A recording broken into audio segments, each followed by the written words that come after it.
pasarnos a estos siervos, en los cuales podemos depositar nuestra confianza para el ministerio. Habla no de lo bien que lo estamos haciendo nosotros, sino del amor grande que nos tiene Él. Amén. Habla de Él, todo es Él. Nosotros no hacemos nada, es Él que lo hace todo.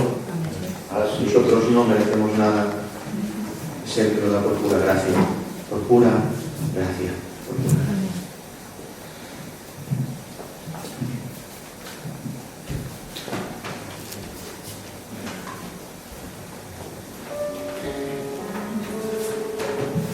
Aleluya.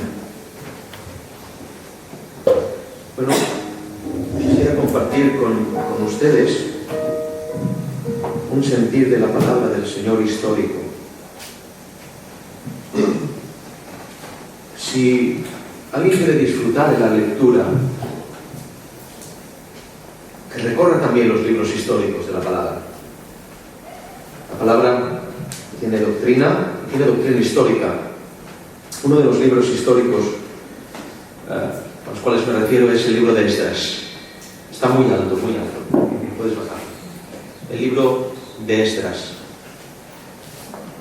El libro de Esdras habla de algo tremendo, habla de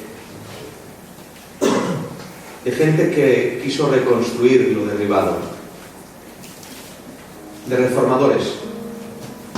La Reforma reza una oración, hace así, dice Semper reformandi, esto significa siempre reformando. Amén. Eso no significa de que nosotros debemos modernizar las cosas reformándolas, significa que siempre tenemos que avanzar revisando lo que ya está escrito para que nuestra vida sea reformada en los conceptos antiguos. Luego nosotros formamos parte de los reformadores de Dios. Los ministros, los sacerdotes, formamos parte de los reformadores de Dios. Siempre reformando, siempre tenemos que estar reformándonos. Reformar no significa deformar. Hoy se reforma todo deformándolo. Reformar significa reforma, es volver a adquirir la forma primera. Eso es reforma. A Lutero, Calvino, etcétera, los llamaban quizás modernizadores, pero en verdad eran reformadores. ¿Por qué? Porque ellos no pretendían modernizar las cosas, sino ir al inicio de cómo se escribieron. Por eso los reformadores siempre son los locos de la película, los que nadie quiere, los que nadie... ¿Por qué? Porque estamos bien así, tranquilo. No, hay que ir atrás, hay que ir a mirar la esencia, hay que volver a lo que está escrito. Los reformadores son los crucificados. Bueno, ¿conocéis a uno? Yo conozco a uno que fue el mayor reformador de la historia. Reformador. ¿Cómo? Sí, reformó, pero no inventó, Hay quien cree que la gracia fue inventada por Jesús. No, la gracia fue inventada por Dios. Va en Él. Dios se mueve por gracia. La ley de Dios es la manifestación de su gracia. Muy bien. Locura. Pero eso es gracia. Dios tiene tanta gracia que te manda. Y en vez de mandar a otro, te manda a ti. Eso es gracia. Por eso Jesús lo que vino a hacer es reformar el qué, lo que habían deformado. Había una deformación de la palabra escrita. Por eso recuerdo el capítulo 4 y 5 de Mateo, la tentación, luego las bienaventuranzas, cuando el Señor sube al monte y les dice: cualquiera que llamar, oísteis que fue dicho, no matarás. Conocéis esto, lo citamos mil veces. Y los predicadores nefastos dicen que él, vino a implantar una nueva ley. No, él vino a explicar la antigua, a dar el espíritu de lo que él ya había escrito. Aleluya. Es decir, eso no fue una deformación, una modernización. Eso fue, no habéis entendido lo que escribí. El no matar no significa quitar la vida a nadie. También está ahí. El no matar significa el que llamare fato su hermano estarás puesto en lago de fuego. No adulterar no significa irte con una mujer o con un hombre. No adulterar significa cualquiera que mirare una mujer codiciándolo en su corazón. El tal ya adulterado. Este es el espíritu de la ley. Amén. Jesús vino a ministrar el espíritu de la ley. Por eso, no sé por qué empiezo por aquí, esto no estaba en el plan. Por eso recuerdo cuántas acusaciones hacía los fariseos, los hipócritas, y les decía, esto lo dijo también Jeremías, dice, debajo de los árboles frondosos pecáis. Porque se creían que el paraguas del árbol impedía de que Dios viera las intenciones de las cosas que hacía.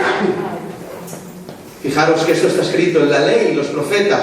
Es decir, el Señor vino a explicar lo que la gente deformó y Él vino a reformar. Y siempre nosotros debemos reformar. Somos llamados a la reforma constante de nuestras vidas, al unísono de la melodía de la palabra.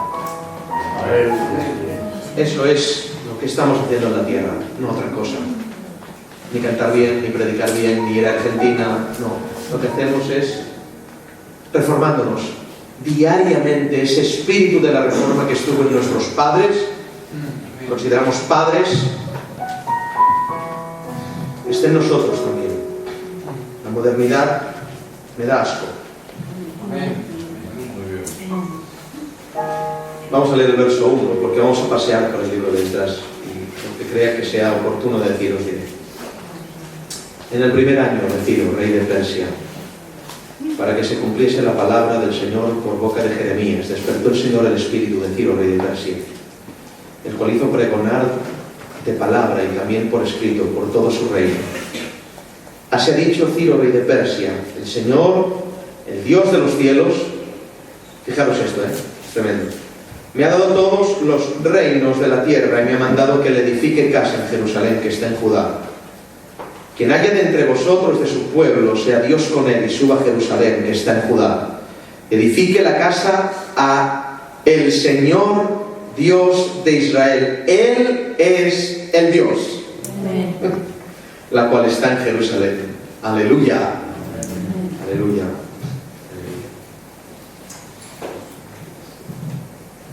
Me sorprende, yo os quisiera introducir un poquito en la historia y arrancar algún detalle escritural para el beneficio de nuestras vidas y para la gloria de Dios. Vamos a abrir las luces. ¿Por qué? Porque me dicen que se ve muy oscuro, Y damos un saludo a todos los hermanos que nos ven, sobre todo especialmente a los hermanos de Argentina. Que Dios los bendiga un montón. Amén. ¿Les saludáis con un aplauso?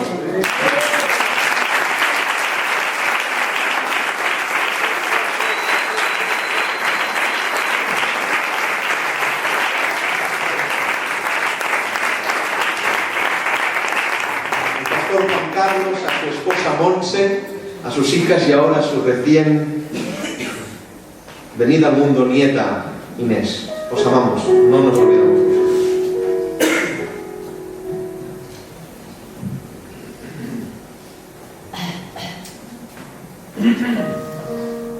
Israel está en el exilio. Años ha venido el rey Nabucodonosor,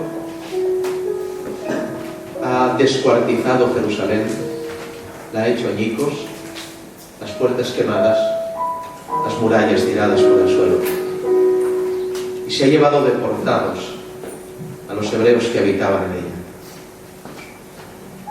Es tan grave el exilio que pocos llegaron a Babilonia, tan grave que era la situación, pero allí crecieron aún siendo esclavos. Israel no para de crecer, aunque lo pisen y lo vuelvan a pisar y lo vuelvan a pisar, y vuelve a crecer y lo vuelven a pisar y vuelve a crecer, y nunca dejará de crecer. Nunca. En Babilonia las cosas eran terribles, pero el pueblo se acostumbró allí. Y en la costumbre del pueblo de vivir en Babilonia, y esto ya quiero empezar a predicar, bueno, se acostumbraron a sus costumbres, valga la redundancia, y se empiezan a olvidar de Jerusalén. Aquí estamos, somos esclavos, bueno, no pasa nada, estamos bien, al menos tenemos pan para comer, agua para beber, tranquilos, y Dios no encuentra, o quiero pensar que no encuentra a ningún valiente allí, hasta que tiene que hacer Dios un milagro. ¿Cuál es el milagro? Acabamos de leer. En el primer año de Ciro, rey de Persia, para que se cumpliese la palabra. Dios hará milagros no para tu beneficio, sino para que se cumpla la palabra. Amén. Qué distinto, ¿eh? Por boca de Jeremías despertó el Señor el espíritu de Ciro, rey de Persia. ¿Estáis aquí? Amén. El Señor provocó despertar el espíritu de un rey babilónico. Repetición. Otra oportunidad. El Señor vio bien en despertar el espíritu de un rey de Babilonia. Es decir, no despertó el espíritu del pueblo de Israel en Babilonia, sino despertó el espíritu del rey que los tenía oprimidos. Y despertando su espíritu, de repente en el corazón de un rey despierta una idea. Revisar lo que había acontecido con este pueblo. Y revisando lo que aconteció con este pueblo, Dios le manda: deja ir a mi pueblo para que reedifique mi templo. Los milagros que hace el Señor son increíbles. Y a la falta de dedicación de sus siervos al costumbrismo en Babilonia, nos exhortará y nos avergonzará, despertando el espíritu de un inconverso. Por eso muchas veces te avergüenzan, porque los inconversos mienten menos que tú.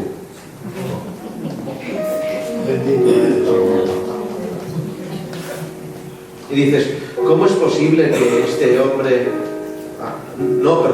rectifico el pronombre tú y pongo el pronombre yo, así no se ofende tanto. Yo trabajo con un hombre que muchas veces me exhorta.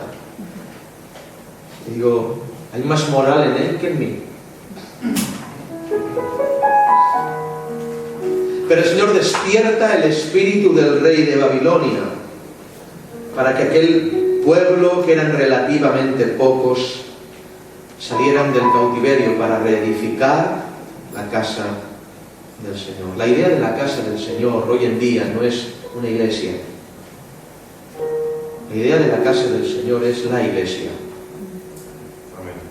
Y la idea de la iglesia, de la congregación, de la asamblea, pasa por un avivamiento en cuanto al evangelio bíblico. Pasa por cuanto una vuelta a la revisión de las escrituras. Pasa por cantarle a Dios y no al hombre. Pasa por avanzar el reino y no nuestras posesiones. Pasa por todo eso. Eso es reedificar, reconstruir la casa del Señor. Esdras,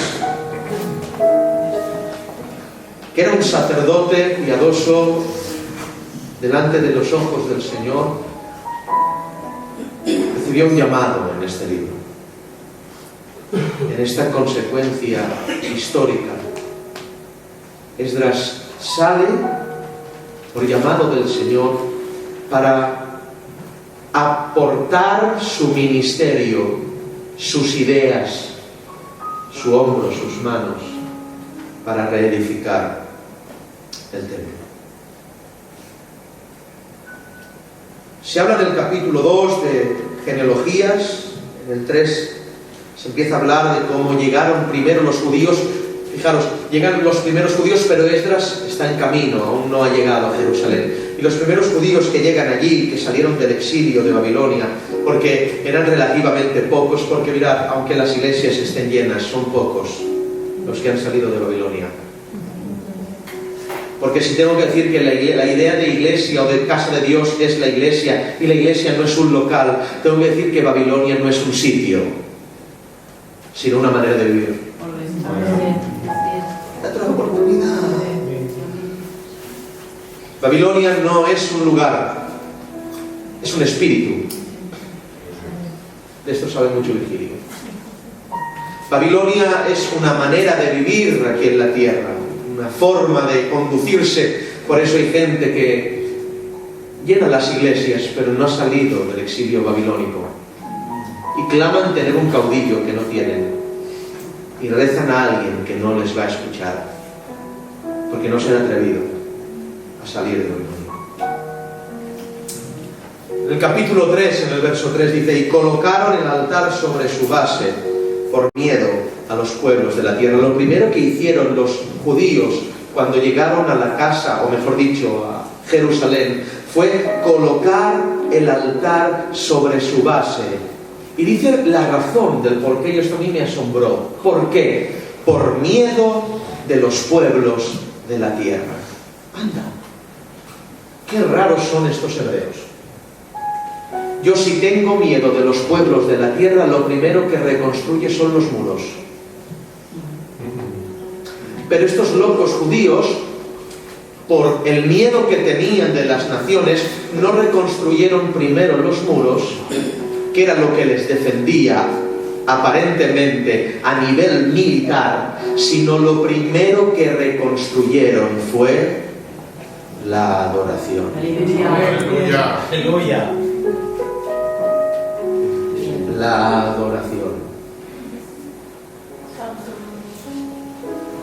Y entre vosotros veo particularmente tantas Jerusalenes destruidas,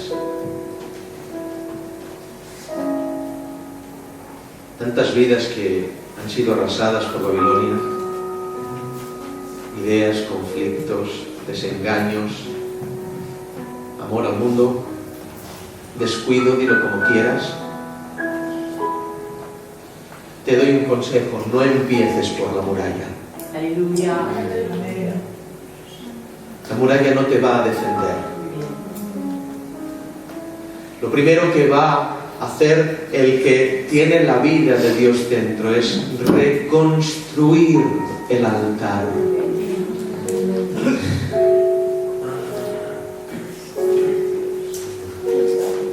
Reconstruir el altar.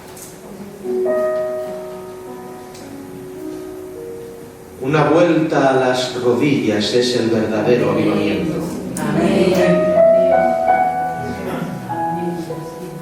Una vuelta a estar solo con Él es el verdadero avivamiento. Una vuelta al secreto de tu Señor, tú y Él a solas, en vuestro desierto particular. Ese es el principio de la reconstrucción de Jerusalén. No hubo profesionalismo en la reconstrucción, que no eran arquitectos, eran adoradores. ¿Se harán las cosas mejor o peor? Bofill dirá: estas piedras no están bien aquí, tendría que estar allí, no está muy bien. No importa. El altar está sobre su base. Y esa adoración, ese sacrificio, va a defendernos. Veo en vuestros ojos miedo. ¿Miedo? El miedo se pelea adorando. Aleluya. El miedo se combate en la adoración genuina. El miedo se combate a solas con Él. No va a haber ningún mensaje del pastor que te quite el miedo. Pero entrando en su presencia, en los atrios de su corazón, cuando podemos tocar las fibras de su trono, en ese momento, como por arte, iba a decir de magia, que el Señor reprenda todo lo malo, por su única y soberana gracia y la administración de su Espíritu, de repente explota el gozo en el corazón y el miedo huye. Volver al sacrificio, volver al altar. No somos profesionales ni arquitectos, somos adoradores. Nos cuenta en el verso 12 y 13 más para adelante que pusieron el altar sobre su base y cuando los ancianos que habían visto, porque entre los que volvieron habían niños que habían sido deportados y que habían sobrevivido, y los que vieron aquella casa y los que vieron echar los cimientos y los que vieron lo que estaba sucediendo, dice la Biblia, se echaron a llorar de alegría.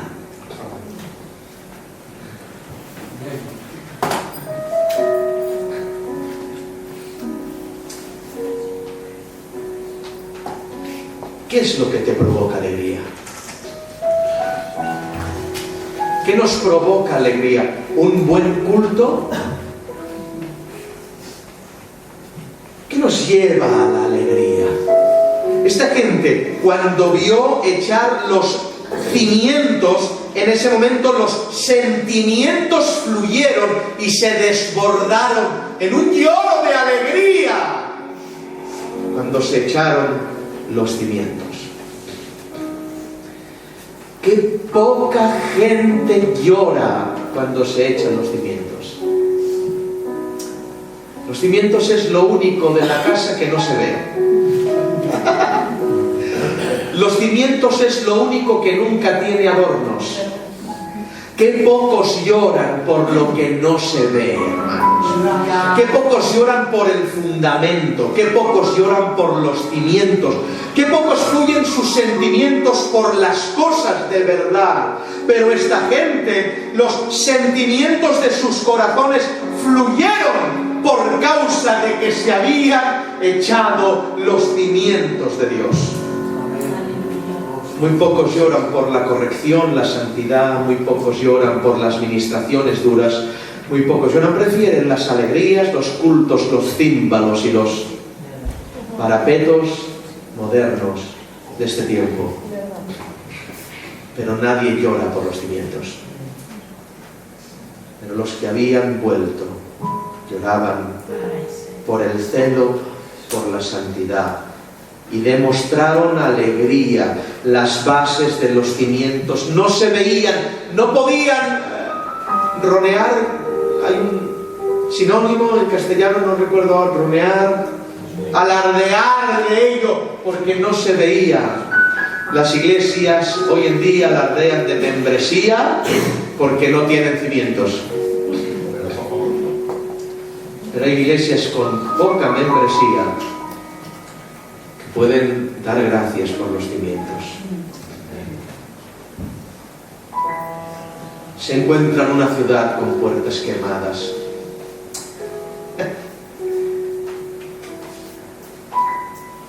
Se encuentra en una ciudad con los muros derribados, pero me alegra que no tuvieron que reciclar el mapa. Dice, reconstruyeron las puertas y las murallas. Esto me hace tanto bien.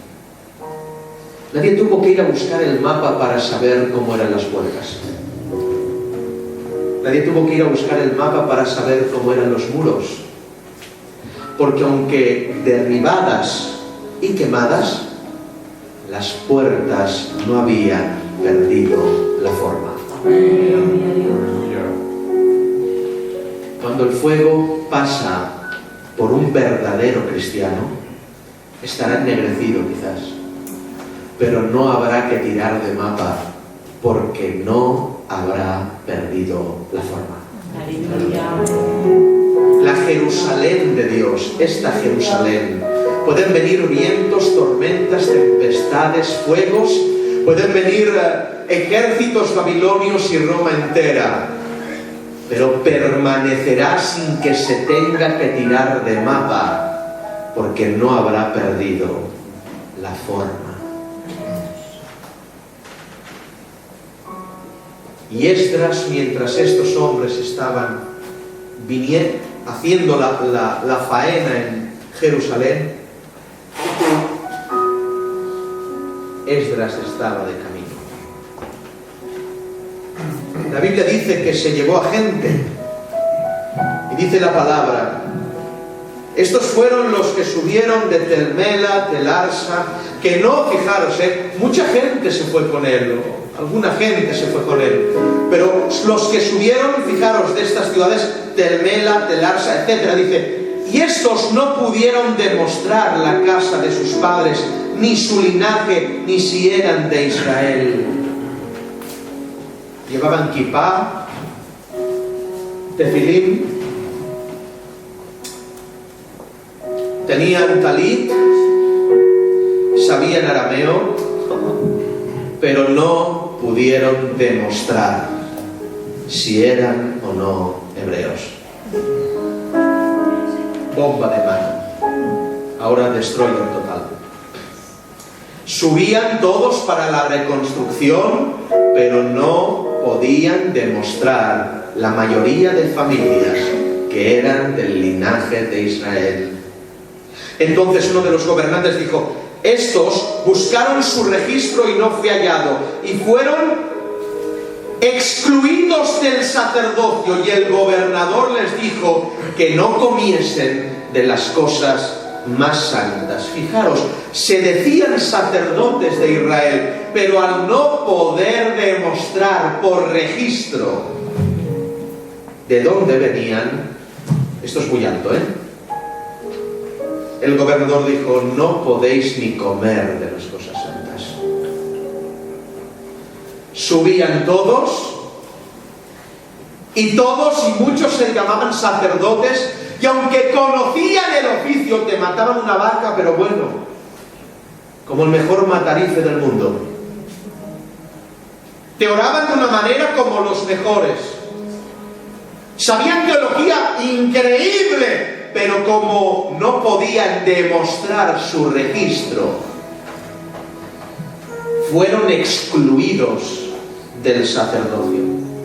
Y no solo eso, sino que no pudieron comer de las cosas santas preparadas para los sacerdotes de Dios.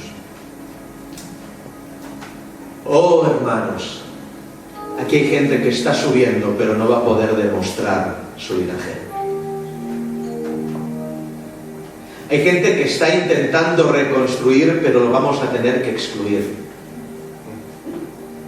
Hay gente que tiene teología, pero no tiene ADN. Hay gente que tiene, se lo saben el oficio, lo saben de memoria, pero no pueden demostrar que son, porque sus frutos no convencen. Conocen cuándo hay que levantar la mano, conocen cuándo hay que decir aleluya, saben cuándo pararse, pero no hay amor en sus corazones.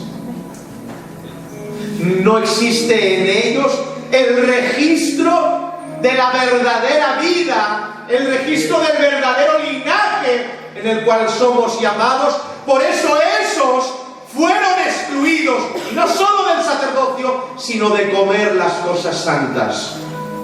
Hay gente que está perdiendo cosas, hay gente que está dando treguas al enemigo, y eso son evidencias de que tu registro se perdió. Y como no recuperes el registro, y como no demuestres que eres del linaje, te vamos a excluir del sacerdocio. Antes parecía que el registro estaba claro y se ayudaba el uno al otro, pero ahora ya parece que no, y están subiendo para reconstruir. Y lo importante no es que sepas coger una pala, y lo importante no es que sepas formar un muro, y lo importante no es que seas paleta. Lo importante es que no tengas ni idea de ser paleta, pero que estés en el registro. Amén. Dios no quiere que reconstruya su casa ni que toque su iglesia a nadie que no sea de Él.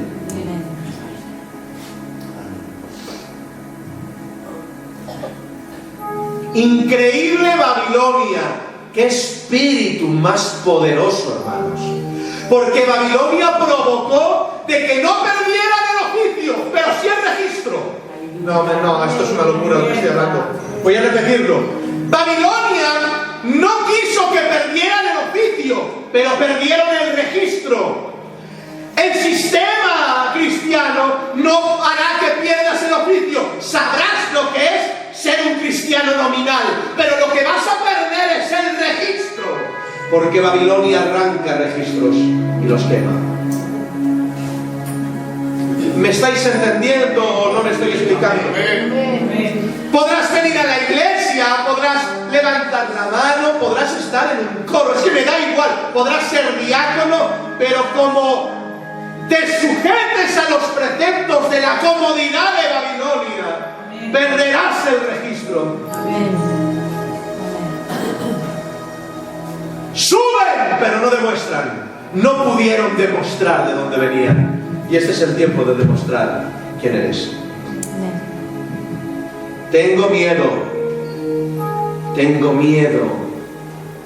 de lo que puede hacer Dios de una manera si nosotros no lo hacemos de otra. Subes, yo te veo subir, pero vas sin registro. Puedes demostrar, tus hechos lo niegan. Y el oficio lo haces perfecto, no te pasas un pelo. Sabes llegar y por poco se nota, pero no se notó.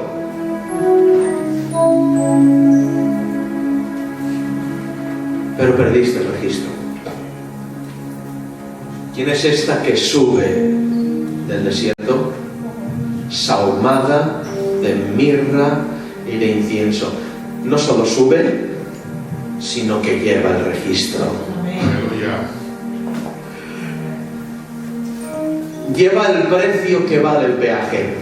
Sube sahumada de mirra y de incienso. Esta tiene oficio, pero también registro. Y si tiene oficio y registro, tendrá amores.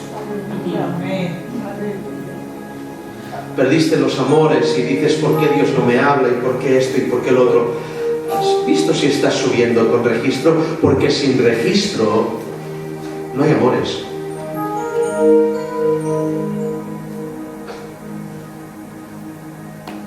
Unos en Jerusalén edificando y Esdras con la compañía avanzando. ¡Qué espectáculo, hermanos!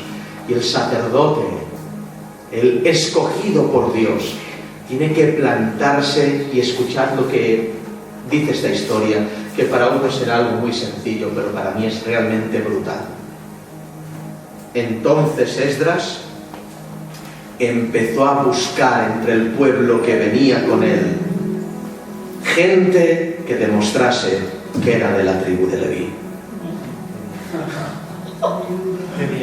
Gente que lo pudiera demostrar. ¿Por qué? Porque esto es una bomba, hermanos, ¿Cuándo? Es que quiero ir por partes.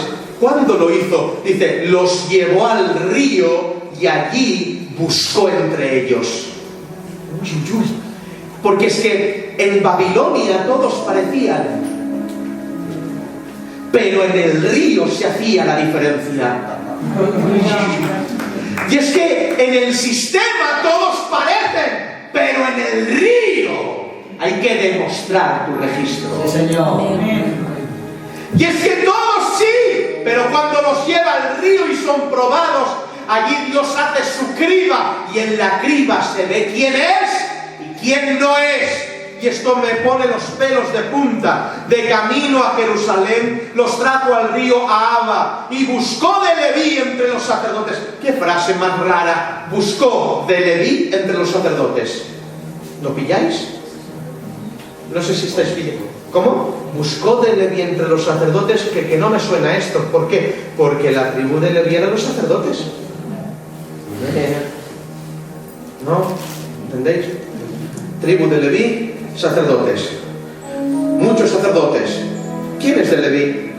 No pilla esto. O sea, buscó entre los cristianos hijos de Dios. Este es lo que quiere, lo que está diciendo Dios. Buscó entre los que estaban en la iglesia cristianos. ¿Cómo? Pero si en la iglesia son los cristianos. No. Es que en Babilonia todos parecen. Pero en el río se prueba quién es y quién no es.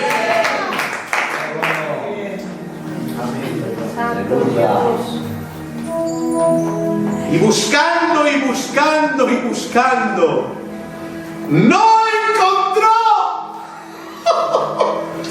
1000 sacerdotes y entre ellos ningún levita. ¿Qué fábrica de sacerdotes es Babilonia, hermanos? ¿Qué fábrica dinámica, constante, y levantas una piedra y 5 candidatos, y levantas otra piedra y no sé cuántos más, y levantas otra piedra y son 20 obreros en la iglesia, pero buscas en su corazón y no hay registro.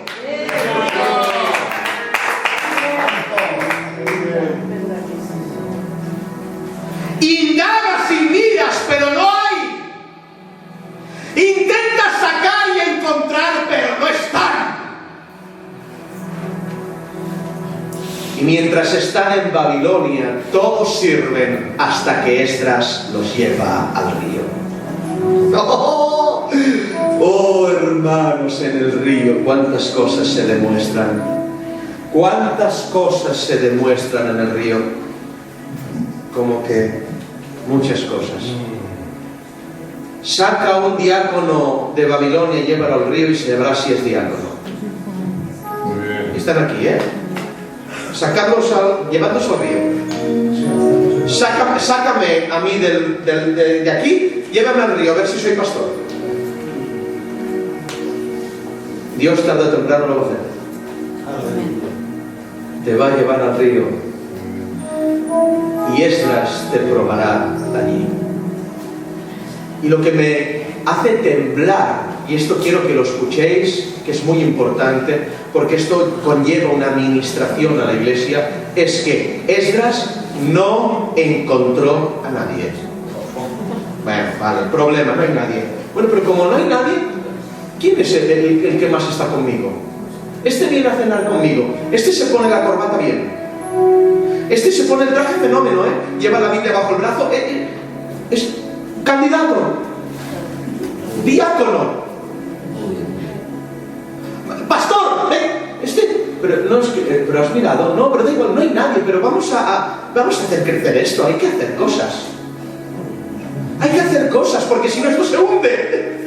Si no hacemos cosas se hunde. Pero Esdras no encontró a nadie y no puso a nadie. Si no hay nadie, no lo hay. No inventó cargos. No puso a gente en lugares donde no deberían estar. No estaban, no había, ni punto. ¡Aleluya! ¿Cuántas iglesias llenas de gente que no debe estar? Pastores fraudulentos que los levantó alguien que no dio nada en ellos, pero era el que le invitaba a cenar, y como lo invitaba a cenar, lo levanto, venga, pastor. ¿Cuántos otros? Es de la familia grande, venga, vamos a levantarlo. No saques a esta niña del coro, porque si la sacas, pero si no tiene registro. Y Esdras, como no había nadie, no puso a nadie. Gloria a Dios. ¿Sabes qué hizo? Siguió buscando. Porque a los pastores lo que nos cuesta es seguir buscando. Pero este siguió buscando. Y dice, buscó y no encontró. No trabajó con lo que no fue. Podía haberlo hecho. Mirad, voy a ponerlo como nos lo miraríamos nosotros. La iglesia viene de estar un montón de tiempo muy mal, Hemos recibido golpes, se ha venido Nabucodonosor, nos ha dado por la derecha, por la izquierda. Vamos a hacer algo, ¿no? Porque no, Esdras dijo, si no hay, no hay. Muy bien. Pero pasó por Casifia.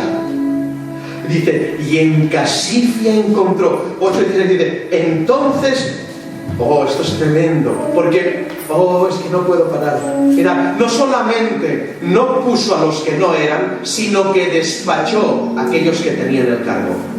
8:16, entonces despachó a Eliezer, a Uriel, a Senaías y a Elnatán. Dice, y mira que dice, hombres principales y asimismo eran doctos. ¡Madre mía! No solo tenían el cargo, sino además valían, pero no tenían el registro. Válgame el Señor. Es decir, predicaban fenómeno, eran doctos, sabían de teología, madre mía, eran fieras, conocían las cosas, eran increíbles, pero no tenían el registro. Y yo hubiera podido decir, bueno, estos no me los cargo porque es lo único que tenemos aquí, si es lo único que tenemos. Yo no los puse, ¡Ay, esta es buena! Yo no los levanté, yo no los puse. Yo no lo había llamado, pero bueno, me lo he encontrado. ¿Lo vas a sacar? ¿Lo vas a despachar? Si no encuentras el registro, ¿lo vas a despachar? Dura palabra es esta. ¿Quién la podrá conocer? Pero dice, despachó a estos, pero en Casifia, dice, encontró los que servían con David y conservaron el registro. Qué grande es esto. Hombres que David escogió, les dio el sacerdocio, los ministró, y aquellos que David en su enseñanza tomó, aun después de la barbarie babilónica, conservaron el registro.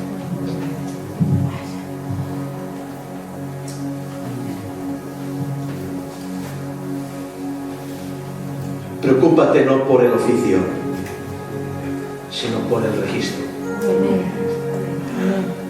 ¿Qué importa el oficio si no hay registro? Si tarde o temprano viene Esdras y te quita el oficio, pero si conservas el registro, no te quitará nadie el registro. El registro no se quita. Cuando Esdras empieza esta faena de despachar a unos, de no poner a otros, encuentra en Casifia a estos, los que sirvieron con David. Una enseñanza buena se perpetúa, hermanos. Una enseñanza buena camina. La doctrina verdadera camina sola, no hace falta, no necesita hombres. Puede venir Babilonia, que ella andará, la enseñanza andará y germinará en el corazón de uno, que lo tengan olvidado, pero vendrá un Esdras que no haya puesto a los traidores y a los hipócritas, y te encontrará en Casifia y te dirá, tú puedes porque tienes registro, acompáñame. La tarea de la reconstrucción, hubo algo que a mí me sorprendió. Me sorprendió que Esdras tuviera por bien el pedir al rey. Le habían pasado unos años, cambió de rey Babilonia, y ya no era Ciro, sino era otro, que era Darío, si no recuerdo mal, y pidió al rey, increíble, los utensilios de la casa del Señor. ¿Por qué? Porque Nabucodonosor se los había llevado todos y estaban en Babilonia. No se sabía si estaban, si no estaban, pero Esdras le pide, por favor, buscadlos, porque necesitamos esos utensilios. Aunque el rey les había dado oro, no fabricaron nuevos utensilios, porque para el ministerio en la casa hay que recuperar los antiguos. Como decía al principio, no hay que modernizar. Una copa de oro es una copa de oro, vamos a hacerla y ya está. La haré igual, ¿eh? No, pero es que no es la verdadera. Muy bien. La verdadera está en Babilonia, y esto me volvió loco. Dice la Biblia que aun estando en Babilonia, el rey buscó y halló los utensilios de la casa del Señor. El oro, aun en Babilonia, se conservó y tarde o temprano volvió a estar en el ministerio de la casa. Cuando Esdras habla de esto, la Biblia dice que Mitrídates fue el tesorero que buscó los utensilios, los útiles, las copas, etc. Y dice que los contó, 30 tazones de oro, etc. Esto hizo Mitrídates, nombre complicado. Mitrídates contó 1, 2, 3, 4, 5, hasta no sé cuántos. Ahora escuchadme que esto es muy alto, Pero dice la Biblia en el 8:25, entonces Esdras junto al río pesó la plata y el oro. A ver, Esdras, en las cuentas de Babilonia eran cuentas de tantas piezas, pero Esdras no cuenta las piezas, las pesa. Aleluya. Amén. Por favor, escuchad, no las cuenta. Si los registros que te han dado son de piezas, no va por ahí. Lo que entra en el templo no se cuenta. lo que entra en el templo se pesa. ¡Aleluya!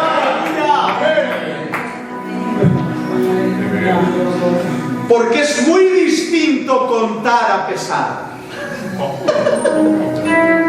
Unos cuentan, otros pesan.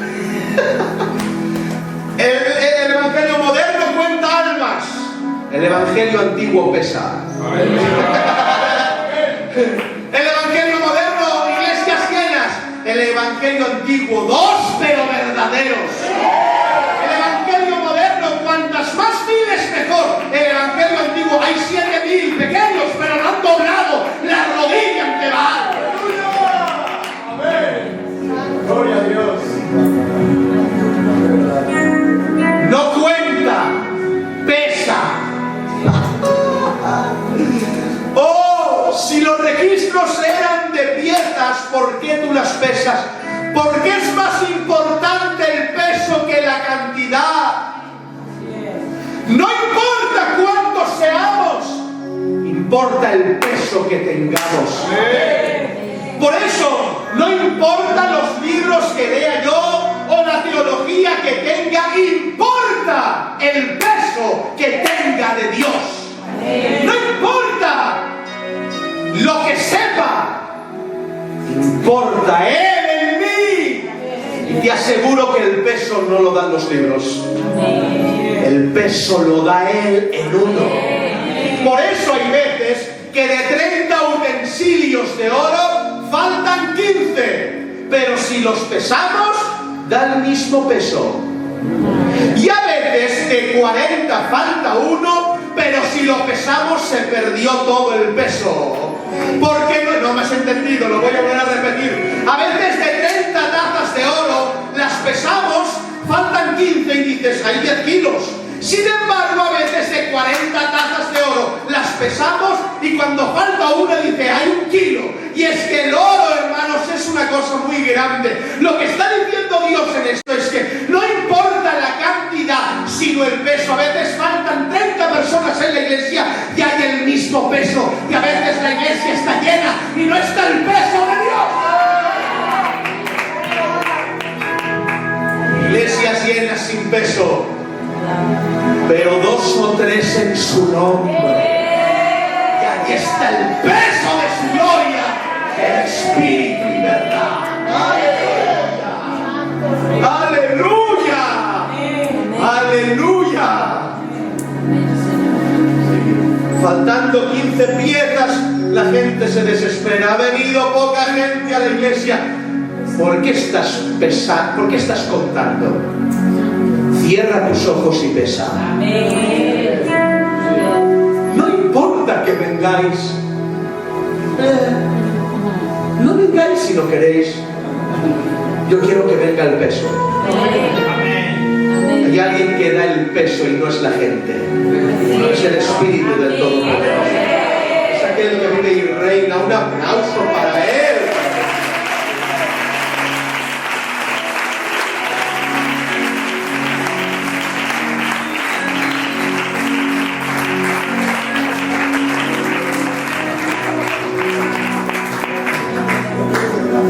El peso no es dimensional ni horizontal, el peso es patente. El peso se sabe cuándo está.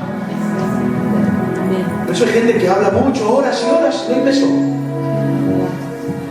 Y te dicen 40 verdades y haces, sí, pero ¿qué pasa? Y hay otro que sube y hace, hermanos, el Señor está aquí. ¡Buah! Ocurre algo dentro que no sabes qué ha pasado. Peso. Peso. Peso. El peso es algo patente y el peso no lo mueve el viento. Por eso hay gente con muchas cosas sin peso, que cualquier viento, como dice Pablo, de doctrina lo arrastra.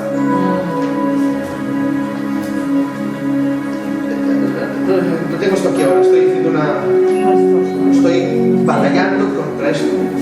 Pero esto, si aquí hubiera viento, se lo lleva, pero si le ponemos esto encima, no se lo lleva. ¿Cuántas veces hemos hecho en la montaña comidas de carne? Comemos carne, hermanos. Y en esas comidas ha venido el viento y las servilletas. ¿Qué has hecho? ¿Una piedra? Hay gente aquí que está siendo movido por el viento. Te aconsejo una cosa: deja que la roca, ¡Aleluya! deja que la roca caiga sobre ti. Deja que ella impida moverte. No te muevas. Es que no puedo, yo no puedo sujetarme. No lo puedes, pero hay alguien que sí. Porque no es por nuestras fuerzas, no somos nosotros. Es que digamos amén a que la piedra caiga en nosotros. Es que digamos amén a que ese peso esté en nosotros. Hermanos míos. Oh, hermanos míos. Es por eso que Dios da yugo a tu vida. Porque sin yugo te pierdes. Los vientos te tiran, te doblegan, pero el yugo provoca un peso en tu cuello que provoca que no te muevas. El yugo de su evangelio, el yugo de su verdad, provoca que no nos movamos de él. Oh, sí. Muchos palabreros, otros muchos más. Y cantidad, y piezas, y es oro, pero ya el peso. Y me viene este ejemplo glorioso, el único ejemplo en el cual podemos asirnos. ¿Cuántos murieron en la cruz? Miles, ¿cuántos fue? Cientos de miles, cientos de miles, pero ninguno tuvo peso por eso, nunca por ninguno de ellos. Y por más miles que murieran, la tierra no se rompía. Pero un día fue crucificado el peso entre los pesos. Y la Biblia dice que aquel día las piedras se partieron. ¡Peso! ¡Peso! ¡Peso! ¡Él tiene peso! ¡Él pesa! La fuerza no es otra cosa que un peso dirigido. ¿Queréis poder? ¡Coged peso! Chocolate no, Coged peso espiritual. ¿Queréis poder? ¿Queréis fuerza? La fuerza no es otra cosa que el peso dirigido. Cuanto más dimensión, cuanto más brazo, más potencia. Cuanto más peso, más fuerza. Coged peso. Coged peso. Mira, voy a terminar. No vas a salir en las cuentas de Esdras por la pieza que eres. La iglesia no es algo de individuos, ni tu rol es algo individual, sino formamos parte de un colectivo que añade peso. Eso somos. Las individualidades estelares de las piezas hermosas no valen para nada. Tus opiniones más altas que los otros no valen para nada. Por eso tarde o temprano, cuando tu opinión difiera del peso, vas a dejar la iglesia. Te vas a ir a un lugar donde tu opinión esté en común con las demás opiniones. Tu opinión debe estar conjunta al peso. Y tu doctrina conjunta al peso de la doctrina.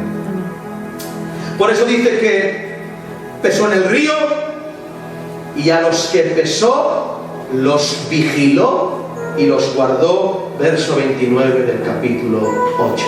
En otras palabras, ¿quieres que te guarde y te vigile? Sé contado como peso, no como pieza. Peso, no pieza.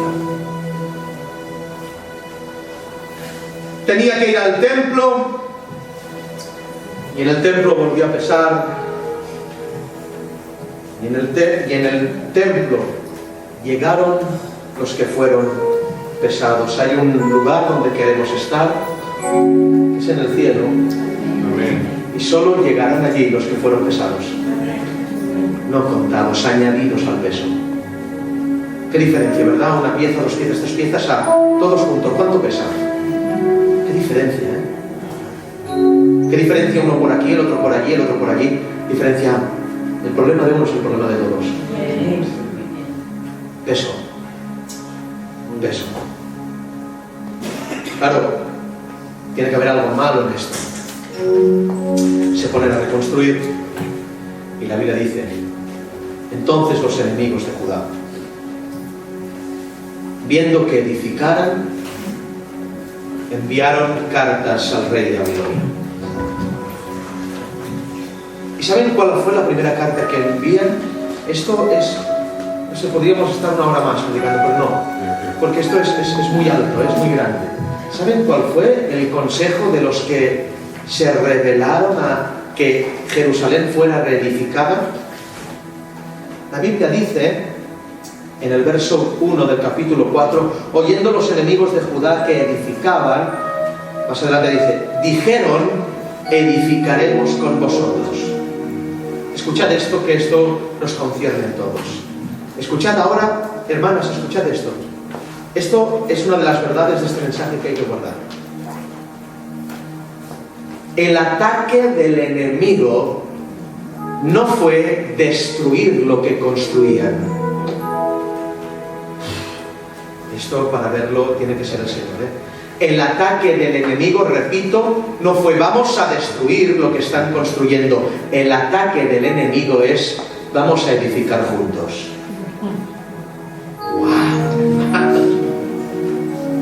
¿Estáis entendiendo? No. El ataque del enemigo no fue vamos a destruir a estos hombres. El ataque del enemigo fue vamos a juntarnos con ellos y a edificar con ellos. El cáncer de la iglesia del siglo XXI no proviene por los vientos, las tormentas, ni tampoco por las hordas de ejércitos. El cáncer de la iglesia del siglo XXI es que el mundo y los enemigos están construyendo con los cristianos. Repito, otra vez. El cáncer de la iglesia del siglo XXI no es que vengan los enemigos, Satanás te reprendo, una vasalla de... No, no va por ahí. El cáncer es que los enemigos están construyendo con nosotros. Estás cogiendo brea del mundo. Piedras del mundo. Y te estás dejando ayudar por los enemigos. La ayuda de los enemigos es la destrucción total de la iglesia. La ayuda de los enemigos es la destrucción total de la iglesia. Un mensaje leudado con psicología, un poco de levadura leuda toda la masa. Psicoanálisis, prosperidad, dando alas al ego, al yo, eso es construir con el enemigo. La oferta fue, dejamos que os ayudemos. ¡Madre mía! ¡Esa es la oferta! No viene con varas, no viene con hachas, viene con asfalto, brea, viene de paleta para construir contigo. Viene para construir contigo la educación de tus hijos. Viene para construir contigo la educación de tu casa. Viene para construir contigo tantas y tantas cosas y te ves ayudado. Mira a ver quién te está ayudando.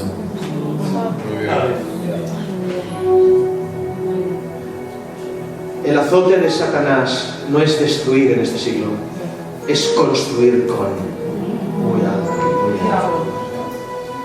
Porque construyendo con nosotros habrá una destrucción interna. Ya no nos enfrentamos a demonios, que sí. Ya no estamos enfrentándonos a potestades, que sí. ¿Los veis que se manifiestan? Cada vez menos, porque ha sabido camuflarse construyendo con la iglesia. Y se camufla y entra, y hay algunas de aquí, con todos mis respetos, Iglesias que están siendo ayudados por gente que está apoyando la homosexualidad, gente que está... no, pero es que nos ayudan a construir la iglesia. Pero ¿qué político es este? El que ha firmado la ley esta... ¿Pero qué estás hablando? Eso es hipotecar la verdad. Eso es venderla. Vinieron aquí unos señores muy amables del ayuntamiento. ¿Qué necesitáis? Les dije, no. ¿Qué necesitáis vosotros? Amén. Nosotros no necesitamos nada. Testigos hay, que ellos fueron los que lo dijeron. ¿Cómo? Pero muy amables, gente noble y de verdad. No los conozco personalmente, pero tengo un miedo de ser ayudado por alguien que no es. Tengo un miedo tan profundo. Y hay otros que son honestos y lo hacen de corazón, gloria a Dios, porque los hay. Pero tengo miedo. El azote del enemigo de este siglo no es destruir, sino construir contigo. ¿Grabamos esta verdad? Sí. Vamos a repetir, vamos a grabarla. El azote del enemigo en este siglo no es destruirte, sino es construir contigo. Alabanzas con sabor a mundo, venga. Mensajes con sabor a psicología, a picardía cultural, construyen con nosotros. Vienen dentro de la iglesia y nos prestan su hombro y decimos, qué buen hermano es. ¿No le vistes en el río? Llévalo al río. Estos no estuvieron en el río, llévalo al río y verás que no tienen registro, los verás, no tienen registro. Y termino. Y cuando se está pidiendo cartas, esto es más para adelante, capítulo 8 adelante, y manda una carta al rey de Babilonia para que de alguna manera permita que los utensilios vengan, etcétera. Allí el rey de Babilonia recibe las cartas de los contrarios, y los contrarios dicen, prohíbe a esta nación rebelde y mala que construya. Qué fuerte, ¿eh? Rebelde y mala Israel. Claro, es rebelde y mala para los malos. Repito, es rebelde y mala para los malos. Escúchame, el día en que la iglesia sea buena y afable para el mundo, hemos dejado de ser iglesia. Porque la iglesia es rebelde y mala para los malos. Amén. Otra oportunidad. El día que seamos aceptados en el mundo, hemos dejado de serlo. La iglesia es rebelde y mala. Los malos, los religiosos, el amor a la verdad la llaman rebeldía. Y la santidad la llaman malicia. Qué malo que es, no quiere estar conmigo. Qué malo que es. ¿Cómo pueden ser tan malos? Son rebeldes, contumaces, Bueno, el más rebelde y contumaz según estos términos y esta psicología fue mi Señor. No había nadie que le doblegara. Iba a decir como cantaba Camarón, pero antes roto que doblado. ¿Entendéis lo que os digo? Es rebeldía, pero ahora envían cartas, Esdras envía cartas y se levanta, hermanos míos, el profeta Ageo y Zacarías, y en el amedrantamiento, porque según el rey de Babilonia se para la obra y manda que todos se paren, no trabajéis más, os prohíbo que construyáis. ¿Por qué? Porque se han negado a construir con los enemigos. Repito, al negarse a construir con los enemigos, ellos paran de construir por el mandato del rey. Les prohíben seguir construyendo, pero dice la Biblia que Ageo y Zacarías profetizan. Y dice, el Dios de Israel está con vosotros. Y voy a leeros esto que me ha impactado. Dice que los sobornan. El 4:5 dice, sobornar a los consejeros. Y dice que al sobornarlos, estos envían las cartas. Y dice la Biblia en el 5:5 que Ageo y Zacarías profetizan y dicen, mas los ojos del Señor estaban sobre ellos y no cesó la obra. En otras palabras, escuchad, la guerra que hizo Dios en contra de los enemigos de Israel fue una. mirad a Israel. Escuchad, la guerra que hizo fue una, mirad a Israel, los ojos estaban en ellos. ¿Tienes miedo? Conténtate con una cosa, esa es la guerra de Dios. Él te ve. Él te mira. Con eso tienes suficiente. No necesitas fuerza ni ejércitos, no necesitas oraciones ni vigilias. Él te mira. Y Jesús miró a Pedro. Y prosperaban conforme a la profecía de Ageo y Jeremías, porque las profecías de los profetas son más poderosas que las cartas de los reyes. Esto es muy largo y yo creo. Las profecías verdaderas son más poderosas que las cartas de los reyes. Entonces el enemigo tendrá que matar a los profetas para que los profetas no profeticen.